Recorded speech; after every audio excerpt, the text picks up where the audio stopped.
Target locked. Activating neural disruptors. Checkmate. Jin Park's voice carried across the digital battlefield as his holographic commander unit raised its quantum blade. Billions of viewers across the galaxy watched as the last enemy fortress crumbled, its alien defenders falling before his perfectly executed strategy. Victory screen animations flashed across the massive displays in Times Square, Seoul, and New Mars Colony simultaneously. 1,000 wins, 0 losses. The perfect record in universal warfare, the most sophisticated military simulation ever created. Jin removed his neural interface crown and ran his fingers through sweat-dampened hair. His streaming pod, a luxury model sponsored by Galaxy Gaming Corp, automatically adjusted its temperature to cool him down. The chat feed scrolling across his augmented reality display exploded with congratulations in 20 different species languages. And that's how you neutralize a Scorexian defense grid, everyone, Jin said, flashing his trademark confident smile at the camera. Notice how I use their own plasma conductors too. A priority message flashed across his private display. Galactic Military Council, ENCYYTED. Immediate response required. Jin's heart skipped a beat. The GMC never contacted civilians directly.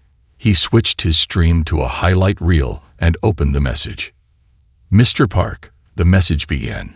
Your unprecedented mastery of universal warfare has caught our attention. We believe your strategic innovations could revolutionize actual military training. We request your presence at Arcturus Military Academy to implement a new training program. Full details upon acceptance. Compensation. Substantial. Jin leaned back, mind racing. The Arcturus Academy was legendary, the premier military training facility in known space, but something felt off. The message was too vague, too urgent. Additional note, he read further. Training group will include veterans from recent Earth-Crixian conflict.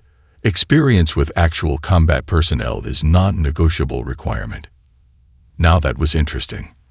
The Earth-Crixian War had been humanity's baptism by fire in interstellar combat. Earth had won, barely, but the veterans of that conflict were spoken of with a mixture of awe and unease across the galaxy. Many claimed they'd developed fighting styles that defied conventional military doctrine. Jin pulled up his stream stats while considering the offer. His current revenue was impressive. Top gaming influencer in 3 sectors. But this was a chance to prove his theories worked in reality, not just virtual space. He tabbed through several screens of legal documentation, barely registering the extensive confidentiality clauses. His cursor hovered over the acceptance button when a private message popped up from his longtime moderator, Tactical Flower. Boss, you sure about this? Real soldiers fight different from gamers.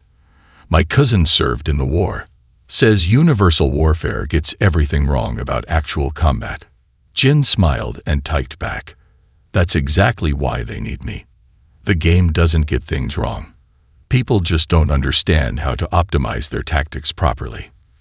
Time to show the veterans what perfect strategy looks like. He hit accept. The message dissolved, replaced by transport coordinates and a departure time. 600 tomorrow. They weren't wasting any time. Jin turned his camera back on, flashing a peace sign to his viewers. Breaking news, everyone. Your favorite battle master is taking his skills to the real military. Don't worry, I'll still stream when security protocols allow. Time to show the galaxy that perfect virtual strategy translates to perfect real-world results. The chat feed erupted again, but Jin barely noticed. His mind was already racing through training scenarios, imagining how he'd adapt his signature moves to physical space. After all, combat was combat, whether virtual or real, wasn't it? He didn't notice the new message blinking in his secondary inbox. Its header read, GMC Internal Memo, Project Virtual Integration. Status, Phase 1 initiated. Subject exhibits expected confidence levels. Proceed with Veteran Introduction Protocol. Observation priority. Psychological impact of first contact with actual combat dynamics. The Arcturus Military Academy loomed against the orange dawn of its namesake star, a fortress of gleaming metal and reinforced plasteel. Jin Park stepped off the transport shuttle, his designer luggage hovering behind him, and immediately felt out of place among the utilitarian military architecture. "Mr. Park," a stern voice cut through the morning air. "Welcome to reality." Captain Jessica Steele Reynolds stood at parade rest at the base of the landing pad. Her scared combat armor bore the marks of real plasma burns, and her left eye had the metallic gleam of military-grade optical enhancement. She didn't salute. "Captain Reynolds," Jin smiled, extending his hand. "I've studied your battle records. That maneuver you pulled at New Santiago was brilliant, though if you'd adjusted your flanking angle by 12 degrees. Drop and give me 50. Reynolds's voice could have frozen hydrogen. Jin blinked. "I'm sorry.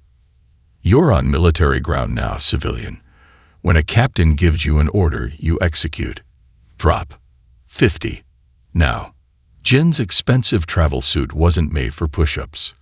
By number 15, his arms were shaking. By 30, the orange sun had risen fully, beating down on his back. At 45, he could barely lift himself. "Pathetic," Reynolds said, checking her tactical display. "In the time you've been struggling with basic exercises, your virtual self could have conquered 3 star systems, right?" Jin pushed himself to his feet, trying to maintain his dignity. "Physical conditioning isn't the same as tactical expertise, Captain. Once we get to the simulation rooms." "Base 6, Reynolds cut him off. 5 minutes. Let's see your tactical expertise in action." Base 6 turned out to be a massive training arena. Holographic projectors created a burning cityscape, and combat drones hovered ready. Jin felt his confidence returning as he donned the neural interface crown from his luggage. "No virtual aids," Reynolds snapped, snatching the crown away. "This is a live-fire exercise with stun rounds. Standard Marine loadout. Show us how you handle a real weapon." The weight of the combat rifle surprised him. Jin had memorized every weapon spec in Universal Warfare, but holding one was different. The armor they gave him felt claustrophobic. "Simple extraction scenario," Reynolds announced. "Get from point A to point B. Save the civilian target. Avoid enemy fire. Basic stuff compared to your usual galactic conquests, right?" Jin nodded, falling into a textbook-perfect combat stance. "What's the catch?" Reynolds smiled. It wasn't a friendly expression. "No catch. Just survive." The scenario started. Jin moved forward, executing the exact movement patterns that had won him countless virtual battles. 3 steps, corner check, weapon sweep. Pain exploded across his back as a stun round hit him. He stumbled, armor locking up briefly. "Dead," Reynolds called out. "Reset." The next attempt lasted 12 seconds. The third, 8. By the 6th try, Jin could barely stand, his body aching from stun round impacts. "Enough," he gasped after his 10th failure. "These parameters are impossible. The enemy units aren't following standard combat algorithms." Reynolds approached, her boots crunching on the training room floor. "Welcome to Lesson 1, Champion. Real combat isn't about algorithms. Those drones are running on combat data from actual Crixian encounters. They're unpredictable because war is unpredictable." She helped him up, her expression softening slightly. "Your perfect strategies work in games because everything follows rules. Out here," she gestured at the holographic ruins, "the only rule is survival." Jin pulled off his armor, wincing. "Then teach me. Please. That's why you're here." Reynolds checked her tactical display again. "Report to medical for stun round recovery, then meet me in briefing room 7.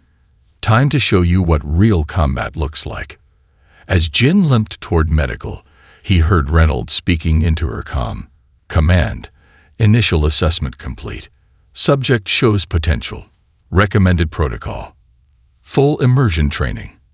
And sir, send in Ghost and Dragon. He's going to need the whole team for this one. Jin sat alone in briefing room 7, his muscles still twitching from the stun round impacts. The medical nanites had done their work, but his pride hurt worse than his body. The room's holoprojector cycled through combat footage from the Earth-Crixian War, each scene more chaotic than the last. The door whispered open. A tall, lean man entered, moving with an eerie silence despite his combat boots. Master Sergeant Mike Ghost Thompson hadn't earned his call sign from Stealth Tech. "You're analyzing these wrong," Thompson said, noticing Jin's focused gaze on the battle footage. His voice was quiet, almost gentle, a stark contrast to Reynolds' drill sergeant thunder. "I don't understand," Jin admitted. "I've run scenarios like these thousands of times. The tactics they're using are inefficient, borderline reckless, according to every combat simulation." "Turn it off." Thompson touched the holoprojector. The images vanished. "Close your eyes." Jin hesitated, then complied. "What do you hear?" "The environmental systems. Your breathing. My heartbeat." "Good. Now." There was a slight rustle of movement. "What's the most efficient tactical response when you know a knife is coming for your throat?" Jin's eyes snapped open. Thompson stood exactly where he had been, empty hands raised. But Jin's heart was pounding. "That," Thompson said, "is what games can't teach you. Fear." He pulled up a chair. "Your combat record is impressive. Perfect optimization, flawless resource management, textbook maneuvers. But war isn't a textbook. Tell me, in all your simulations, did your hands ever shake? Did you ever freeze because you heard your squad mate's last breath over the comm?" Jin thought about the training exercise, how his perfect stance had meant nothing when real combat dynamics kicked in. "How do you handle it?" "We don't." Thompson's eyes grew distant. "That's what the simulations get wrong. They assume you need to overcome fear. The truth is, fear is a tool. It heightens your senses, speeds your reactions, keeps you alive. If you learn to use it instead of fighting it." The door opened again. Reynolds entered with a datapad. "Ghost, stop terrorizing our virtual champion. Command just sent this." Thompson read the pad, his expression darkening. "How credible. Enough that they're accelerating the program." "Jin."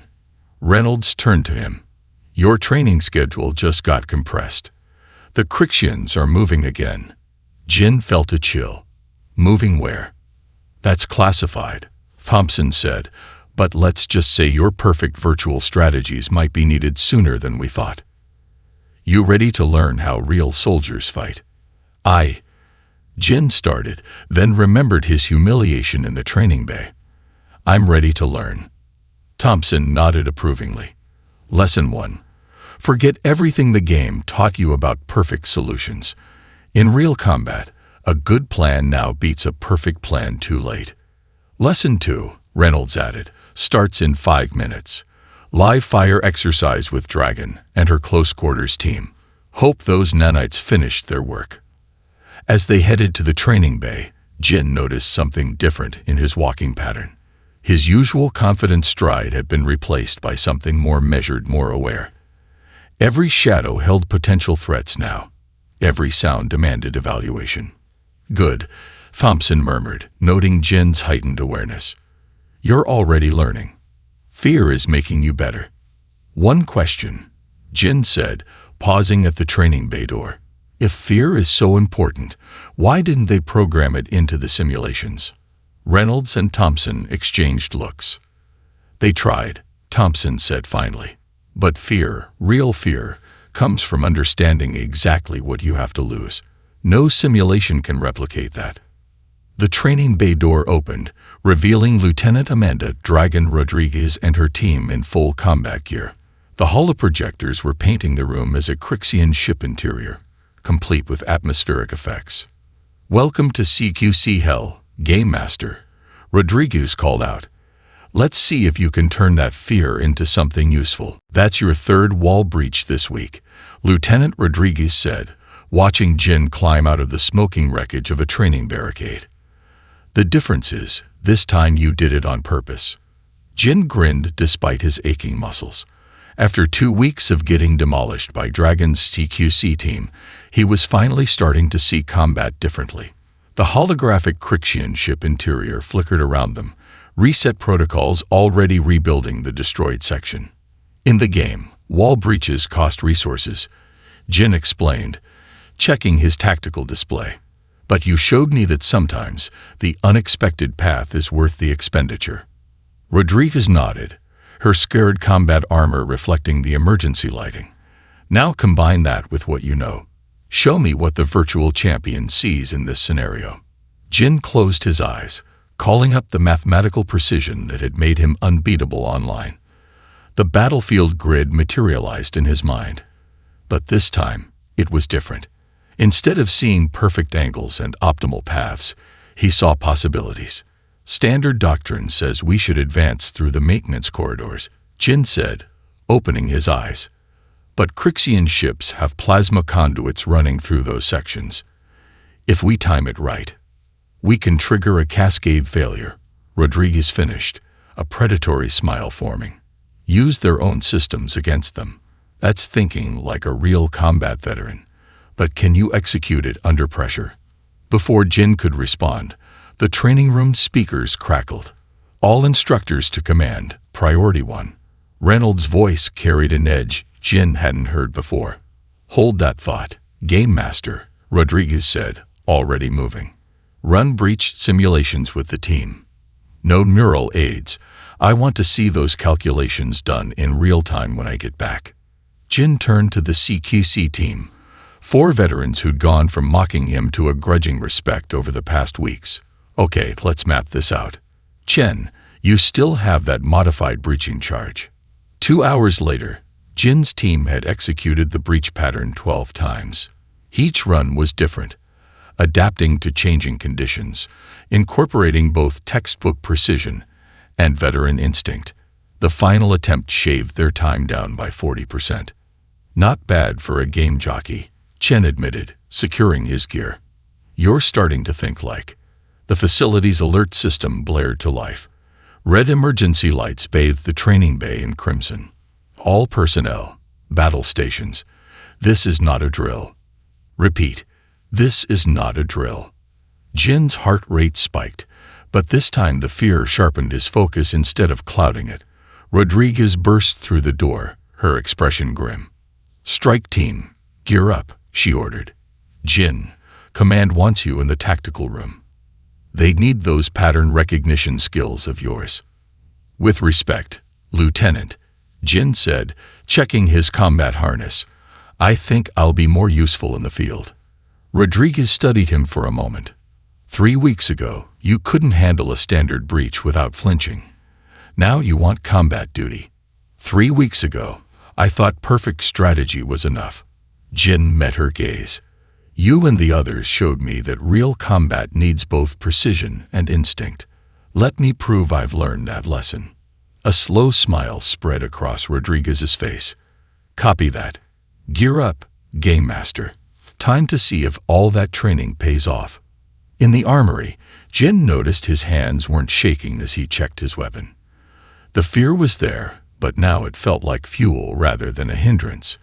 He understood now what Thompson had been teaching him, not to be fearless, but to be effective despite the fear. "Strike team, on me," Rodriguez commanded. "Jin, you're on point for breach calculations.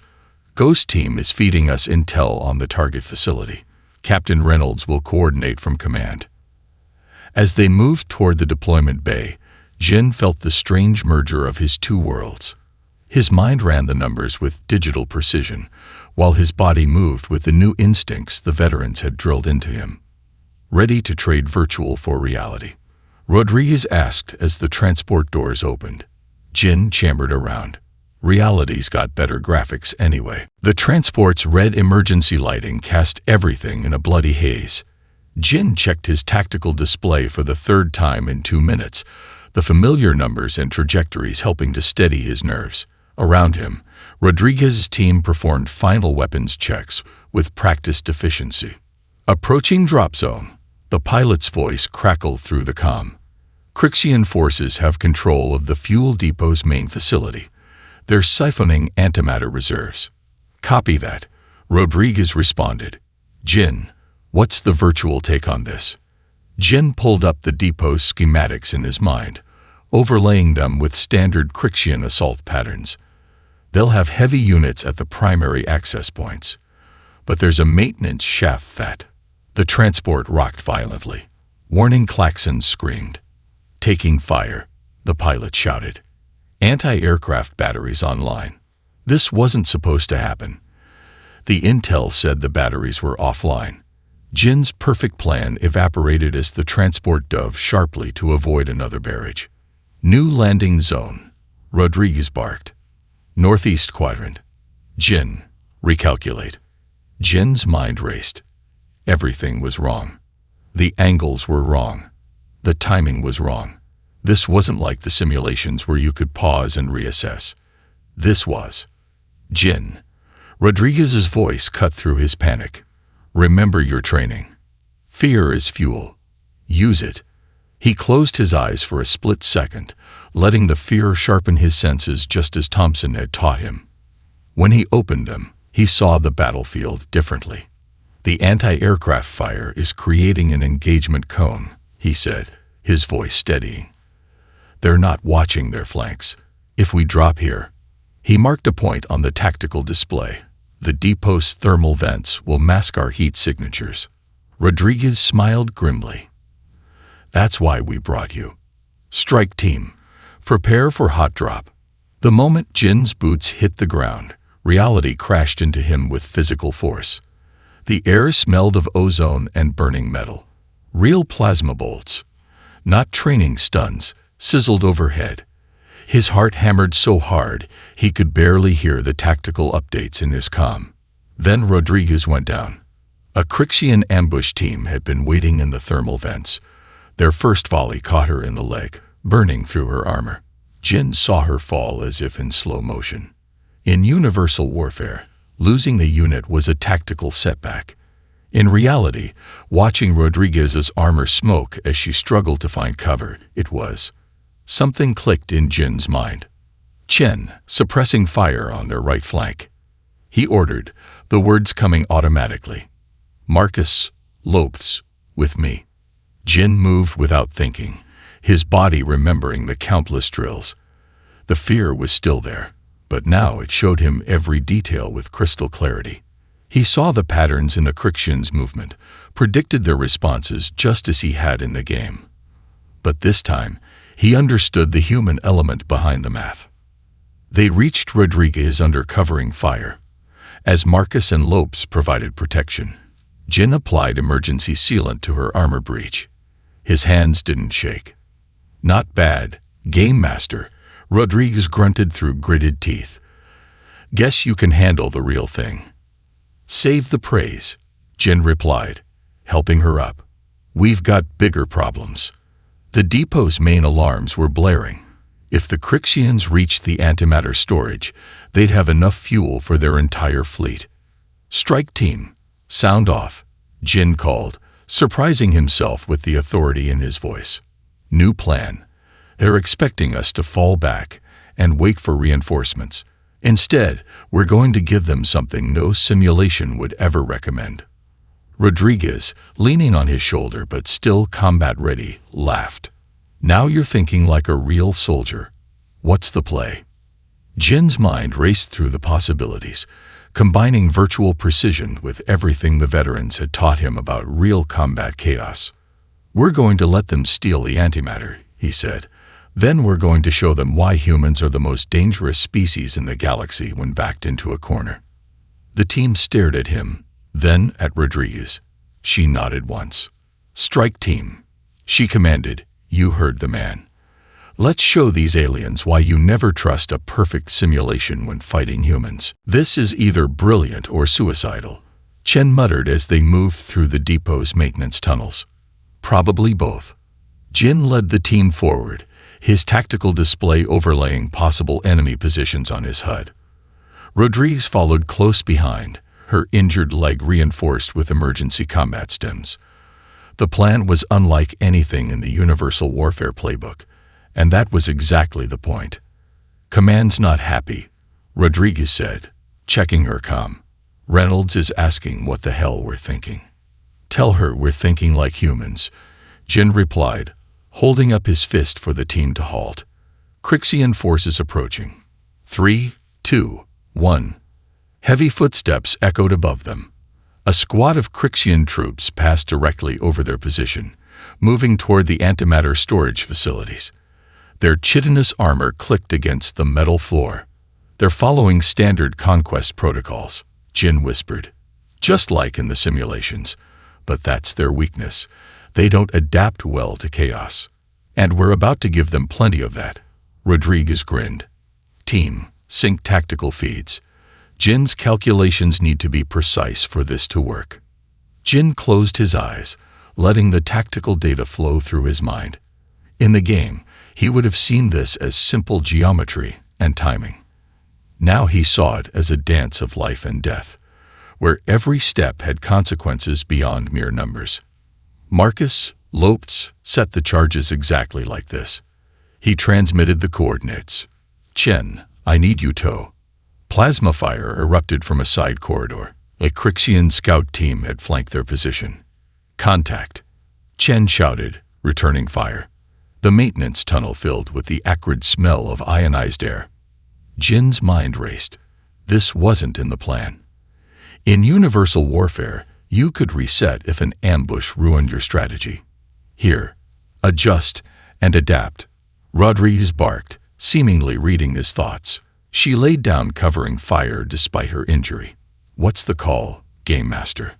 Jin looked at his tactical display, then at the real scene before him. The answer came from both his virtual experience and his new combat instincts. "They're not here by accident," he said. "The Crixians are using search algorithms from our own combat simulations. They predicted where we go because they're using my playbook." "So change the game," Rodriguez said, taking out a Crixian with a precise burst. Jin nodded. "Marcus Lopes, new coordinates. They're expecting us to fall back to defensive position Delta. Instead, we're going to trigger the charges now." "That's too early," Chen protested. "The antimatter won't be in position." "Exactly." Jin shared the new tactical overlay. "They think they know how humans fight because they've studied our simulations. Time to show them how we really operate." The charges detonated, not in the antimatter storage facility, but in the maintenance tunnels themselves. The explosion wasn't meant to destroy. It was meant to create confusion. "Strike team, masks on," Jin ordered as emergency systems activated. Fire suppression foam filled the corridors, creating a thick, sensor-blocking haze. The Crixians, their motions still following programmed combat patterns, found themselves fighting blind. But Jin's team had trained for this, combining his virtual precision with veteran instinct. "Now they can't use their predictive algorithms," Jin explained as they moved through the chaos. "Every simulation they've studied shows humans falling back and regrouping in this scenario." "But that's not what we're doing, is it?" Rodriguez asked, her voice carrying a note of pride. "No," Jin confirmed, checking his tactical display one last time. "We're going to walk right through their front line while they're busy guarding their flanks. Sometimes the best path is straight through the fire." The team moved as one, veterans and virtual champion alike, into the heart of the enemy formation. Behind them, confusion spread through the Crixian ranks as their perfect battle plans encountered the one thing no simulation could predict: human adaptability. "Command, this is Dragon," Rodriguez transmitted. "Phase 1 complete. Moving to initiate primary objective." "And Command, you might want to record this. Our Game Master is about to show the galaxy why human unpredictability beats alien precision every time." The antimatter storage facility's central control room was a cathedral of holographic displays and pulsing energy conduits. Jin and the strike team breached the entrance to find something they hadn't expected: silence. "Too quiet," Thompson's voice crackled over their comms. Ghost Team is seeing unusual power signatures. Something's different about their setup. Jin scanned the room, his tactical display overlaying possible threat vectors. Everything looked perfect, too perfect. The Crixian forces had arranged themselves in mathematically precise defensive formations. "Wait," Jin said, his blood running cold. "I know these patterns. They're mine." A holographic interface flickered to life in the center of the room. The alien text scrolled rapidly before resolving into English. "WELCOME initiating strategic key analysis." They'd weaponized your game data, Rodriguez realized, her weapon trained on the nearest Crixian position. Everything you ever did in universal warfare has been integrated into their combat eye. Jin finished. The fear was back, stronger than ever. Every strategy he knew, every trick he perfected. The enemy had them all. The AI made its first move. Crixian troops shifted with mechanical precision, cutting off their escape routes with exactly the same tactics Jin would have used. It was like fighting against his own shadow. "Strike Team, defensive pattern Alpha," Rodriguez called out. But the AI predicted it, plasma fire already targeting their planned positions before they could move. Chen took a hit to his shoulder, armor smoking. "They know what we're going to do before we do it." Jin's mind raced. Thompson's lessons echoed in his head. Fear is a tool, but how do you use fear against a machine that feels nothing? Then he remembered something else, something from his first day of real combat training. "Dragon," he called to Rodriguez, "remember what you said about perfect strategy, how it falls apart under real pressure." She nodded, returning fire at the advancing Crixians. "Your point. The AI has all my winning moves, but it's never experienced failure." Jin switched to the team's private channel. "New plan. We're going to do everything wrong." "What?" Marcus asked, ducking under plasma fire. "The AI expects perfect responses because that's all it's seen from my game data. But real combat isn't about perfection." Jin looked at each team member. "It's about survival, about fear, about doing the impossible because there's no other choice." Rodriguez caught on first. "You want us to fight like scared rookies." "No," Jin grinned. "I want us to fight like humans." They broke formation. Instead of coordinated movements, they scattered. Instead of taking optimal firing positions, they charged forward. The AI's predictions faltered as it encountered something it had never seen in Jin's perfect game record: controlled chaos. "Keep pushing," Jin shouted, advancing with his team. "Make it adapt." The Crixian troops, bound to the AI's commands, tried to adjust their perfect formations, but they couldn't match the human capacity for controlled desperation. Every time the AI predicted one pattern, the strike team shifted to another. "The antimatter containment controls," Jin pointed to a central console. "That's what they're really protecting. The AI will do anything to stop us from reaching it." "Anything predictable, you mean?" Rodriguez said. She turned to the team. "All right, people. Time to do something really stupid. Jin, you thinking what I'm thinking?" He nodded, running the calculations one last time. "Ghost Team, we need a distraction on my mark. Something that would make absolutely no tactical sense." "Those are our favorite kind," Thompson replied. What followed was possibly the most unorthodox battle in human Crixian history. Ghost Team deployed sonic disruptors in a pattern that any combat eye would consider suicidal. Rodriguez's strike team advanced like drunk cadets on their first day of training. And Jin, the perfect virtual champion, deliberately made every wrong choice possible. The AI, confronted with actions that defied its strategic database, began to falter. Its responses became slower as it tried to compute the logic behind their apparent madness. "This," Jin said, reaching the central console while the AI struggled to predict their next move, "is why humans win wars. We don't need every choice to be perfect." Rodriguez covered him as he worked, her injured leg finally starting to give out. "We just need one good chance." "And the courage," Jin added, initiating the final sequence, to do something absolutely insane when the perfect plan fails. The antimatter containment facility blazed with emergency lights as Jin's fingers flew across the control interface. The AI was adapting, learning, but still couldn't predict the seemingly random actions of the human strike team. "Whatever you're doing, do it faster," Rodriguez shouted, her injured leg finally buckling as she maintained suppressing fire. "Ghost team reports Crixian reinforcements incoming." Jin's mind operated on 2 levels now: the mathematical precision that had made him a virtual champion, and the raw combat instincts the veterans had taught him.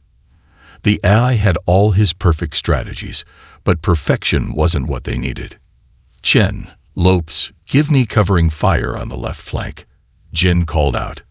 "Marcus, I need that override sequence now."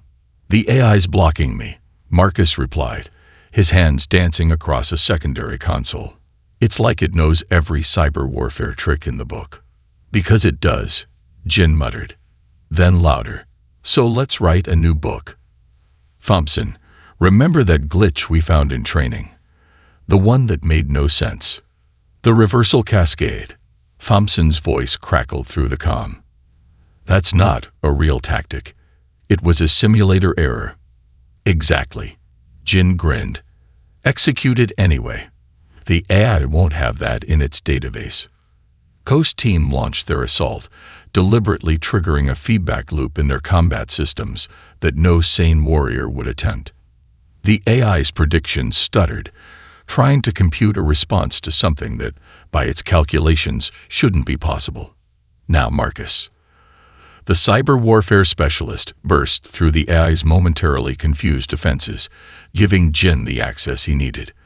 But they weren't trying to stop the antimatter theft. They were accelerating it. "All teams, fall back to position Omega," Jin ordered. "Reynolds, is the package ready?" "Package primed and waiting," Reynolds confirmed from command. "You sure about this, Game Master?" Jin looked at his tactical display one last time. According to every combat simulation ever written, what they were about to do was suicide. The Crixians would get their antimatter fuel, exactly as planned. "Trust me," he said, initiating the final sequence. "Sometimes you have to lose the battle perfectly to win the war chaos style." The strike team fell back in carefully orchestrated disorder, drawing the Crixian forces forward. The AI, finally adapting to their unconventional tactics, predicted their retreat and moved to encircle them. "They're following," Rodriguez reported, limping beside Jin. "Still think they'll take the bait?" "They have to," Jin replied, "because their AI has my entire game history, and I never, ever retreat, unless I've already won." The Crixian forces secured the antimatter containment units, exactly as Jin had allowed them to do. Their ships began emergency transport procedures to get their prize off-world. Now, Jin triggered the hidden command sequence. The antimatter containment units activated their emergency protocols, not to secure the antimatter, but to introduce a microscopic flaw in the magnetic bottles. A flaw that wouldn't register until the Crixians tried to integrate the fuel into their fleet's power systems. "Fighting humans isn't like playing a game," Jin transmitted on all frequencies, making sure the Crixian AI received the message. "Games have rules. Humans, we break them." The Crixian forces, realizing too late what was happening, began an emergency withdrawal. Their perfect formations dissolved into panic as they rushed to escape with what they thought was their prize. Hours later, in the Arcturus Academy briefing room, Reynolds played the tactical footage of the Crixian fleet's attempted powered-up sequence. The resulting cascade failure had disabled half their ships without destroying a single one. "Not bad for a game master," Reynolds admitted, using their own perfectionism against them. "I had good teachers," Jin replied, looking at his team. "You showed me that perfect strategy means nothing without the human element. Fear, instinct, adaptation. Those are our real weapons." "So what now?" Rodriguez asked, her leg already in regeneration therapy. "Back to universal warfare." Jin shook his head. Actually, I had a different idea. He pulled up a proposal on the main screen. A new training program. One that combines virtual precision with veteran experience. Because the best warriors aren't the ones who play perfect games.